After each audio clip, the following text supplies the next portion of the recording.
Alright, what's going on YouTube? We're gonna knock off some things on this list today. Starting with polishing the wheels. So like I showed y'all last video, these wheels are nasty. So what I'm gonna do is I'm gonna air up the truck, we'll clean them up, and then we'll polish them and we'll see how they turn out. Honestly, if I have extra time today, I think I'm gonna go ahead and try to finish wiring up the pressure switch. So that way I don't have to put shop air in this thing every single time I wanna air it up. I've been putting it off because I'm not really sure if these compressors are going to be able to handle this tank or vice versa. I have a 165 on, 200 off pressure switch. And I have a strange feeling that once it kicks on, it's going to take probably like, I don't know, maybe 20 minutes to air up. So I'm probably going to fry these damn compressors faster than I want to. So I don't know. We'll just have to see.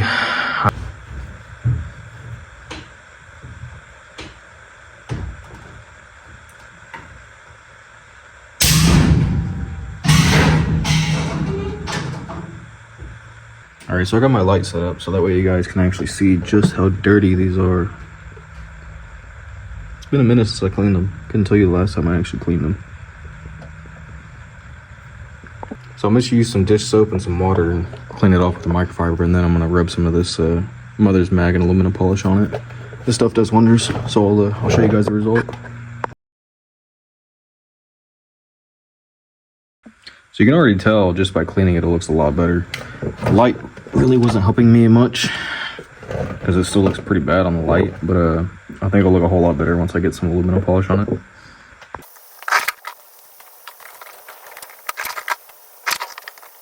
Alright, so I got this wheel finished up. Like I said, the light's not helping me at all, but it definitely looks a whole lot better. So I'm going to repeat this on all of the wheels and I will show you the end result.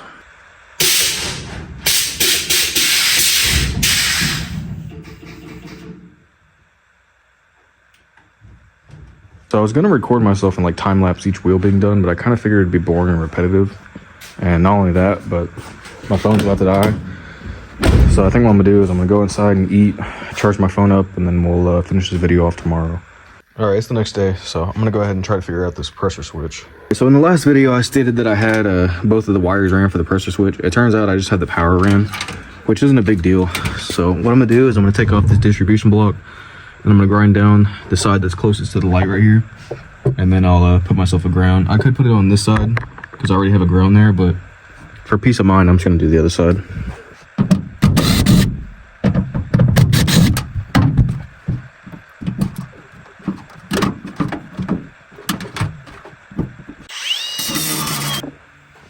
Alright, so I got it grinded down. I definitely did too much, but oh well. Alright, so I got my ground cable made. It's probably too long to be honest, but oh well.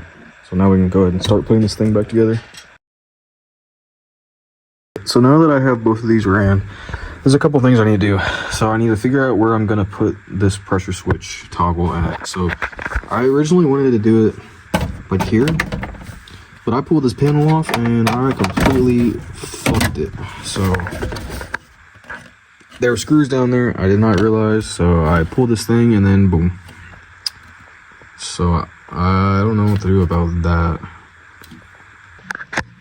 So I think I'm gonna try to fix this. I don't know how yet, but I'll come back to you when I have a plan. Alright, so it's been a minute since I picked up the camera. I plastic welded this corner and it seems pretty sturdy. I couldn't find this corner for some reason. It's completely missing. I went under there and there's no bolt or anything. So and then I got my hole drilled for the toggle switch. And I think what we're going to do is we're going to run these spade connectors. So one side, this side right here is going to be to the from the cigarette lighter, and then this side will have the pressure switch wire and the other side of the cigarette lighter, and then it'll just connect into each other. And I'm not going to run it inline fused because it's already fused, or the cigarette lighter is already fused, so I'm not too worried about it. I think that's what we'll do. And I got to get all this put back together.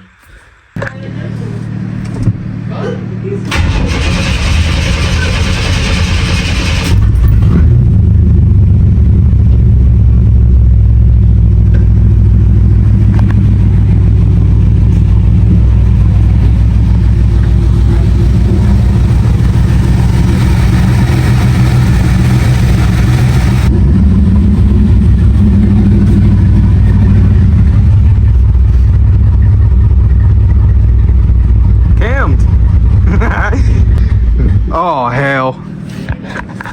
No, I think it just...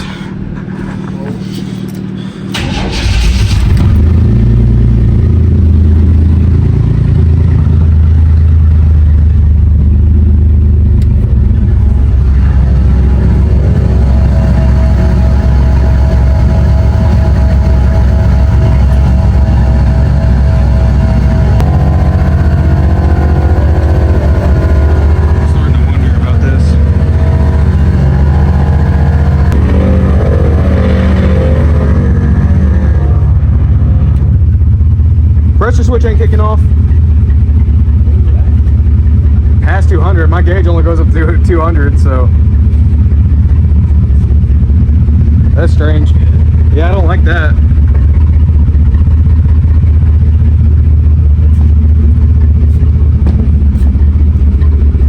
Bad misfire right now. We're at 200, it didn't kick off. That's weird. So I got the pressure switch toggle and the panel put back in. It's all nice and secure. It's also wired up. It works well. I still need to tuck some of the wires down there, but I'll do that once I get it off the lift. At first we didn't think the pressure switch was working because it went well over 200 and wasn't turning off. But I guess it's normal for these pressure switches to turn off like 10 to 15 psi past what they're rated for. So we figured out that if you just let it go a little bit past, it'll turn off. So it works just fine. I was a little skeptical because the tank is rated for 150, but it's holding up just fine.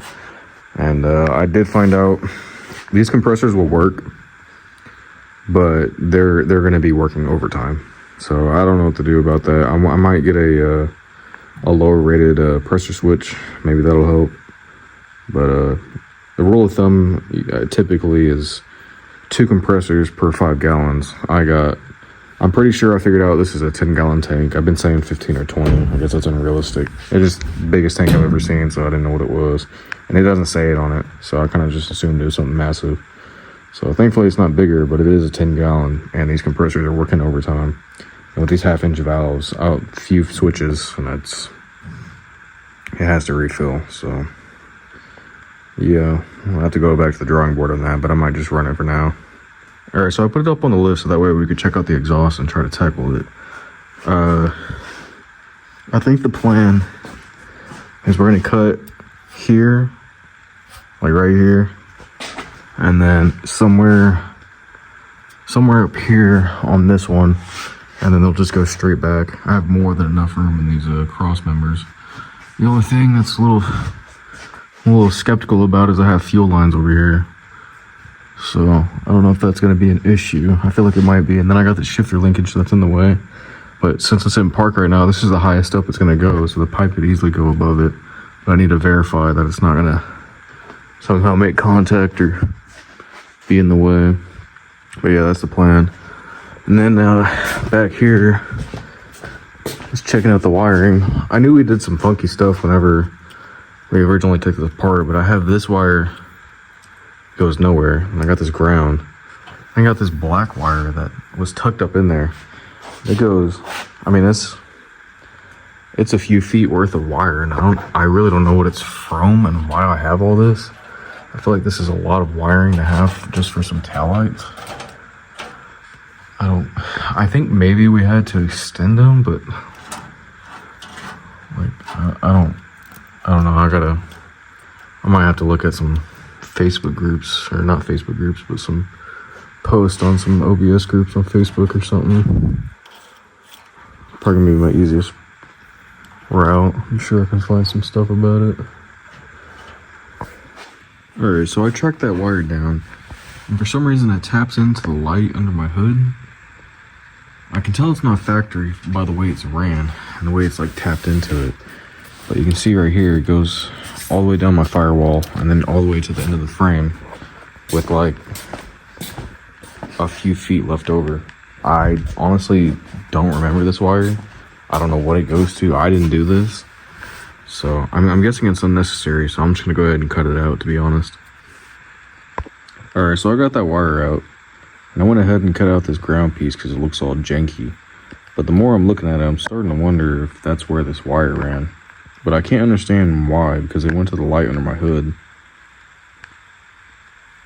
Yeah, I don't really know, but I clearly don't need any more. So the plan is I'm gonna take this wire, I'm gonna put an eyelet, clean up this hole, and then I'll find a nut and bolt to run through it. Alright, so I got that ground made, and the taillights still seem to be plugged in. So I'm gonna go ahead and put it down and see if these things work.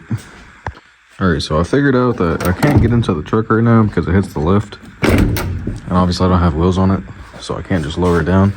So I think I'm just gonna use a broom. Alright, let's find out.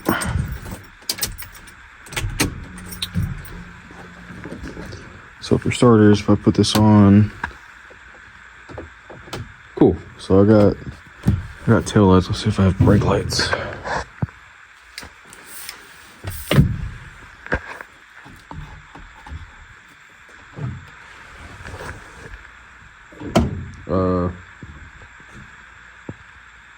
Well, at least I have one, I guess. What about my third brake light?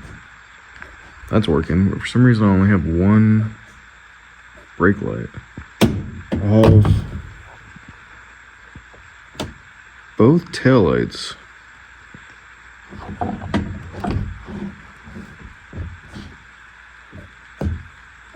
One brake light. That's strange. Maybe I have a bulb out or something.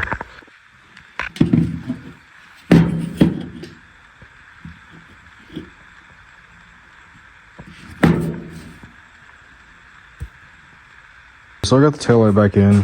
So what I did is I flipped the taillight bulb and the brake bulb. So I should have one taillight that works and both brake lights should work now, theoretically. So that's not right. Interesting. All right, so in this video, I got the pressure switch wired up and I got the taillights and brake lights working. Maybe not working well. I'm gonna have to replace that circuit board, I think, or whatever you want to call it, but that should be the fix for that. So I think in the next video, I will finish polishing up the wheels because I kind of only did one, or at least one properly. And then my spark plugs, I think, will be here tomorrow. So that's going to be the plan. And I busted off my wheels so that way I could properly polish them. As you saw in the beginning of the video, I just hand polished them, but it really didn't do much. So I busted out the DA buffer, and this one turned out really good. So I'm gonna hit the rest of them. I only did this one, and then I realized that I couldn't really get to where I need to with the lug nuts and the center caps. So I just busted them all off while I had it on the lift, so that way I could get to them easier and properly polish them. All right, so that's gonna be it for this video, guys. I know it was kind of boring and it's just like wiring and stuff, and a lot of it I couldn't even show because wiring is already kind of tedious as is, and like trying to record while wiring is a whole nother thing. So next video we'll be doing my spark plugs because they should be here. I think they'll be here tomorrow, and I'm gonna finally finish polishing these wheels the correct way. And yeah, I hope you guys enjoyed. If not, go ahead and dislike. If you liked it, like it. Yeah, I will see you guys in the next one.